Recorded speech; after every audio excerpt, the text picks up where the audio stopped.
দর্শক, আমরা উদ্ধার অভিযানের খবর জানতে আবারও রাজবাড়ীর দৌলদিয়া ঘাটে সহকর্মী রাইদুল ইসলাম শুভ রয়েছেন, তার কাছে যাচ্ছি।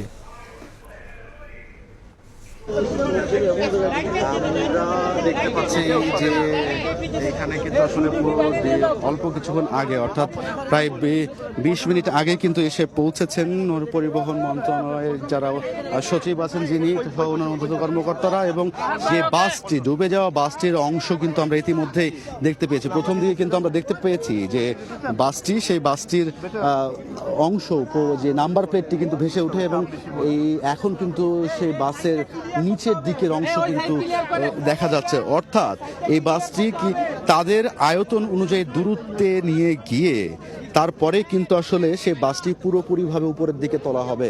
কেননা তাদের যেই আয়তন বা যাদের যে দূরত্ব থাকার প্রয়োজন, এই ক্রেনটি ব্যবহার করে বাসটি পুরোপুরিভাবে এখানে রাখা হবে, যেন কারো আসলে এখানে যেহেতু অনেক আইনশৃঙ্খলা বাহিনী আছেন বা অনেক সদস্যরা এখানে আছেন, সে কারণে আসলে পুরো জায়গাটি এখানে খালি করতে বলা হচ্ছে, এবং তারপরে কিন্তু উঠাবে, এই পুরোপুরি উঠিয়ে উপরে যেই ঘাট, সেই ঘাটে কিন্তু ভেড়ানো হবে এই বাসটি।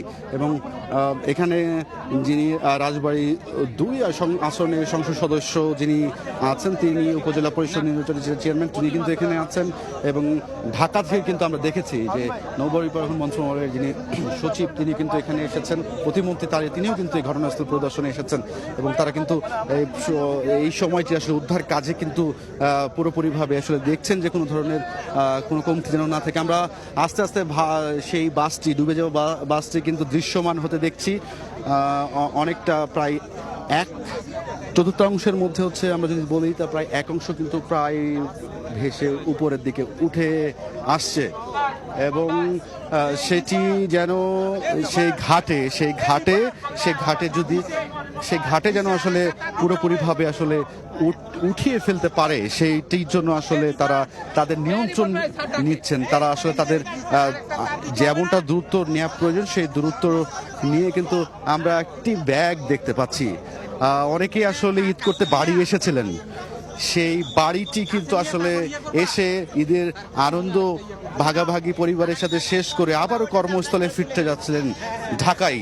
সেই ঢাকায় যাওয়ার পথেই কিন্তু এই সেই দুর্ঘটনায় কিন্তু আমরা এখন পর্যন্ত কিন্তু কয়েকটি আসলে প্রাণ ঝরে যাওয়ার খবর পেল। আমরা আসলে যতটা চাচ্ছি যে সৃষ্টিকর্তার কাছে যে যেন বাসটি যেন আসলে পুরোপুরিভাবে উঠে গেলেও বাসের মধ্যে যারা আসলে আটকা পড়েছিলেন তাদেরকে এখন যেন কম থেকে যেন কম অংশ যেন আসলে এখন পর্যন্ত মৃত্যুর খবর আসে, সেইটি যেন আসলে সকলের দোয়া। আমরা যারা আসলে স্বজনরা আছেন তারা কিন্তু আহাজারিতে আসলে কিন্তু যুক্ত হয়েছেন এখানে,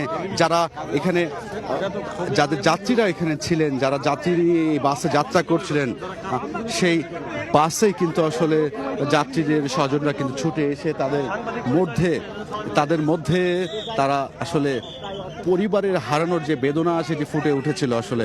এবং আমরা দেখতে পাচ্ছি যে বাসটি কিন্তু ইতিমধ্যে ঘাটে ফেরানোর যে প্রচেষ্টা সেটি কিন্তু আসলে শুরু করেছে। সেই হামজা অনেকখানি কিন্তু উঠে গিয়েছে, আমরা দেখতে পাচ্ছি। এখানে যিনি ডুবুরি আছেন বা এই উদ্ধারকারী জাহাজের যিনি সদস্য আছেন, তিনি কিন্তু আসলে বাসটিকে সোজা করার চেষ্টা করছেন, কেননা সামনের অংশটুকে যেন পড়ে যায় যেন সেটি কিন্তু চেষ্টাটুকু করছে, আমরা যেমনটা দেখতে পাচ্ছি। এবং এখানে আমরা দেখতে পাচ্ছি যে পুরোপুরিভাবে একেবারে বাসটির কিন্তু অর্ধেকের অংশ কিন্তু, অর্থাৎ আমরা সামনের যে চাকার অংশ, সেই চাকার অংশটা কিন্তু আমরা দেখতে পাচ্ছি যে উঠিয়ে ফেলা হয়েছে। আমরা যেই বাস, সেই বাসের মধ্যে আমরা দেখছি যে একটি ভ্যানিটি ব্যাগ, অর্থাৎ কোনো একজন মহিলার সেই ভ্যানিটি ব্যাগটি কিন্তু ভেসে উঠতে আমরা দেখতে পাচ্ছি।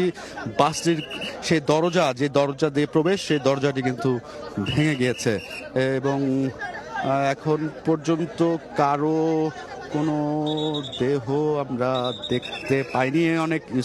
একটি স্কুল ব্যাগ আমরা দেখতে পাচ্ছি। সৌহার্দ্য পরিবহনের যেই রাজবাড়ী 110024 যেই বাস, সেই বাসটি এখন আস্তে আস্তে উপরের দিকে তোলা হচ্ছে। যারা আসলে যাত্রা করছিলেন তাদের যে বাস, তাদের যে স্যান্ডেল, তাদের যে ব্যাগ, সেইগুলো কিন্তু আস্তে আস্তে ভেসে উঠছে।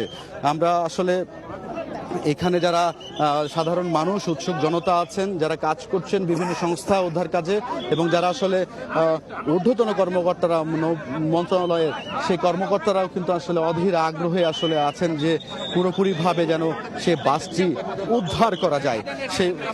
সেই জন্য কিন্তু আসলে তারা সর্বাত্মক চেষ্টা চালিয়ে যাচ্ছেন, এবং বাসটি কিন্তু ইতিমধ্যেই আমরা দেখতে পাচ্ছি যে দৃশ্যমান হয়ে গেছে, অর্ধেকের 1/3 কিন্তু ভেসে উঠতে আমরা দেখতে পাচ্ছি। এবং সেই জায়গা থেকে যারা যাত্রা করছেন, কারো কেডস, পায়ের কেডস, কারো জুতা এবং কারো ভ্যানিটি ব্যাগ কিন্তু একে একে দৃশ্যমান হতে শুরু করেছে, আমরা যেমনটা আমরা দেখতে পাচ্ছি। এবং এই ঘটনায় কিন্তু বিভিন্ন সংস্থার সদস্যরা কিন্তু ইতিমধ্যেই কিন্তু যুক্ত হয়েছেন। ইতিমধ্যেই কিন্তু আমরা দেখতে পাচ্ছি যে আসলে বাসটির কিছু অংশ ভেসে ওঠায় আস্তে আস্তে দৃশ্যমান হচ্ছে সেই যেই দরজাগুলো ছিল, সে দরজা এবং সে দরজার সাথে অন্যান্য যে সকল যাত্রীদের যেগুলো ছিল, যেগুলো যাত্রীদের লাগেজ ছিল বা ব্যাগ ছিল, সেগুলো আসলে দৃশ্যমান হতে শুরু করেছে। অর্থাৎ আমরা যদি বলি যে এই মুহূর্তে কিন্তু সেই বাসটির জন্য যতটুকু উদ্ধার কাজ করা প্রয়োজন, সেই উদ্ধার কাজ সর্বোচ্চটুকু চেষ্টা করে যাচ্ছেন। এবং এই উদ্ধার কাজে আমরা যেমনটা দেখতে পাচ্ছি যে উদ্ধার কাজের জন্য যে সকল ঊর্ধ্বতন কর্মকর্তারা আছেন তারাও কিন্তু আসলে দিক নির্দেশনা দিচ্ছেন যেন সর্বোচ্চভাবে, যেন সফলভাবে যে সেই বাসটি কিন্তু উঠাতে পারে। এবং সেই জায়গা থেকে আমরা দেখতে পাচ্ছি যে আসলে সর্বোচ্চটুকু চেষ্টা করছেন যে আসলে যতটুকু ভাবে তাদের যেই বাসটির সামনের অংশটুকু হচ্ছে যে এখানে উঠানো যায়। এবং এখানে আসলে আমরা যেমনটা জানি যে এই উদ্ধারের জন্য দূরত্ব বজিয়ে রাখতে বলা হচ্ছে। আসলে যে ক্রেনটির সামনের অংশ আসলে মানুষের অংশ বা এখানে যারা উপস্থিত রয়েছেন তারা থাকার কারণে আসলে যিনি চালক এই হামজা উদ্ধারকারী জাহাজের, সেই চালকের কিন্তু কিছুটা বিঘ্ন ঘটায় আসলে এই পুরো জায়গাটি আসলে ক্লিয়ার করা হচ্ছে।